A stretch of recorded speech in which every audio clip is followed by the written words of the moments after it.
We have to talk about this Packers football team. And not only that they just clinched the playoffs in the first year with Jordan Love, 1 year after missing them with Aaron Rodgers in the same situation, but the amount of potential this team has for the future. How young and talented this offense really is, how the 2023 draft class might just be a home run by Brian Gutekunst. And at the end of the day, whatever happens in the playoffs, 2023 was still a massive success for the Green Bay Packers organization. This was a year to evaluate your new quarterback, your first round draft selection, Jordan Love, and he passed the test with flying colors. Jordan Love finished the season with 4,159 passing yards, which is 7th best in the NFL for all quarterbacks, 32 passing touchdowns, which is 2nd best for all NFL quarterbacks, and a 96.1 quarterback rating. It's no secret that Jordan Love didn't start the year off too great, and October was certainly a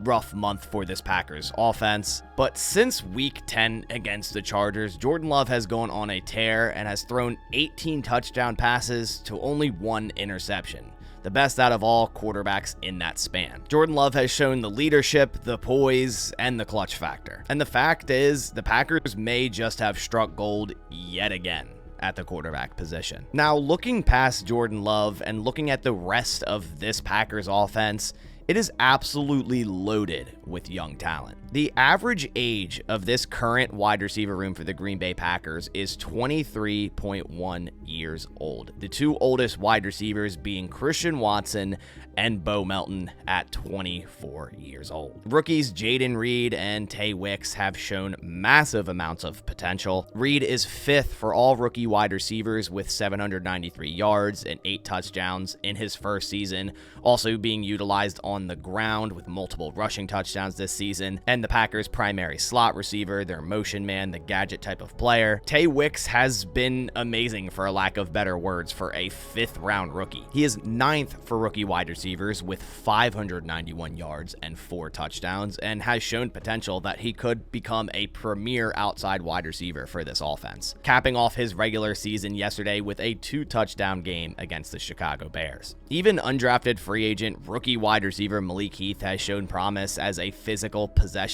blocking style wide receiver that the Packers love. Second-year player Romeo Doubs has been very consistent all year, 674 yards and 8 touchdowns, and outside of yesterday's game, leaving the game with an injury, he has been available pretty much every game, and I think he is a super solid number 2 option in this offense when given all the other talent around him. And as for Christian Watson, he's definitely going through some injury issues, but if Christian Watson can stay healthy, he's shown so many flashes. Just look out. And now we even have second-year player Bo Melton bursting onto the scene, and he's a primary reason why the Green Bay Packers are even talking about the playoffs right now. Once a 7th-round draft selection by the Seattle Seahawks over a year ago, now a crucial part of this 2023 Packers offense. That's 6 wide receivers, all 24 years old or younger, with all different types of skill sets and talents.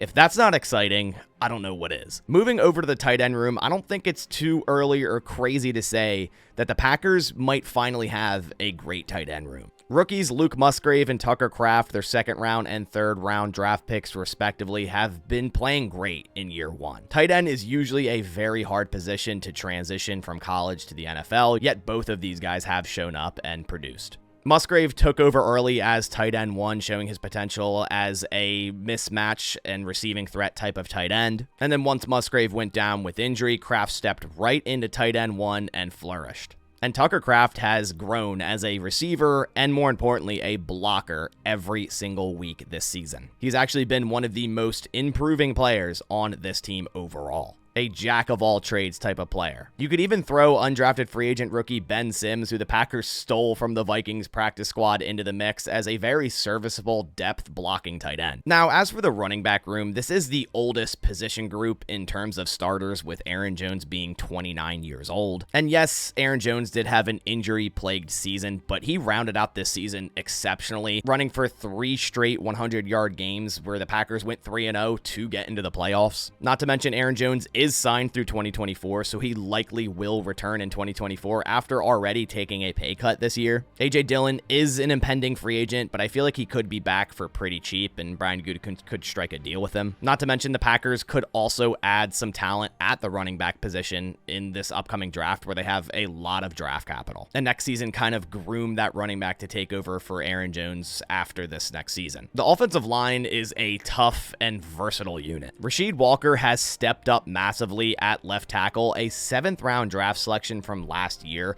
also showcasing that 2022 draft class could be great. Elton Jenkins has had a slight down year, but is still a great left guard for this offensive line. The center position definitely needs work, but it has been manageable. Now, right guard is the biggest question mark. Although Jon Runyan had an excellent game against Chicago, it is still a question mark going into 2024 with Jon Runyan being an impending free agent and having an overall down season. But second-year player Sean Rhyan, who they drafted in the 3rd round last year, has shown a lot of potential and has already been splitting snaps with Jon Runyan at right guard, so he potentially could be the future at right guard next season for the Packers. Now, right tackle is more than locked down with Zach Tom, who has arguably been a top 3 right tackle this season. The Packers certainly will need to add some talent and some depth to that offensive line unit, but it's a very promising unit overall. Now, as for the Packers defense, it all depends what is going to happen in the offseason. Will the Packers move on from Joe Barry? Odds are, if the Packers do indeed lose in the playoffs, it'll likely be at the hand of this defense. It's no lie that this defense has a ton of talent. We know how many first-round picks are on that defense, but at this point,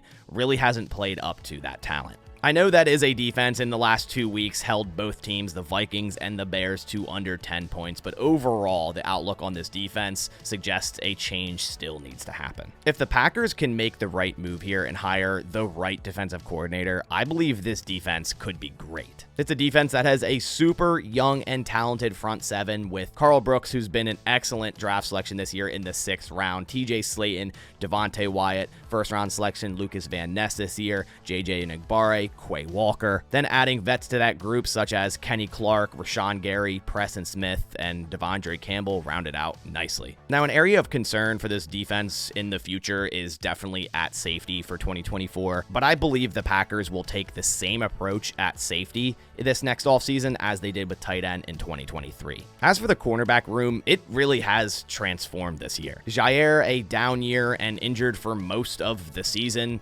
Rasul Douglas traded at the trade deadline to the Buffalo Bills. 7th round rookie Carrington Valentine basically being cornerback number 1 for most of the season and also showing great potential for a 7th round draft selection. Then you also have a player like Corey Ballantyne, a former practice squad cornerback that has been called up multiple times and stepped up when needed. And slot cornerback hasn't been great with Keyshawn Nixon. I feel that experiment just didn't work, but that likely will be addressed as well next offseason. So my point here is the future is very, very bright for the Green Bay Packers, no matter what happens next week or the week after that with the Green Bay Packers. If the Packers indeed even lose week 1 in the playoffs against the Cowboys, this season was still a success because of what is to come for this Packers team, the potential that this team has moving forward under Jordan Love, under Matt LaFleur, under Brian Gutekunst. So Packers fans, take this season as a win, because it is. Jordan Love is the future at quarterback for the Green Bay Packers, and that is still crazy to say considering we just had 30 years of back-to-back Hall of Fame quarterback play with Brett Favre and Aaron Rodgers, and now we have a chance to do it again. Things are looking up in Titletown, USA, year 1 under a new quarterback, and they're already in the playoffs. In the offseason, many people were saying this is a rebuild year, and the Packers denied it over and over again. And now here in January 2024, we're talking about a upcoming playoff game. The resilience of the Green Bay Packers in 2023 has been awesome. I'm super excited for the future of this team, and you should be too.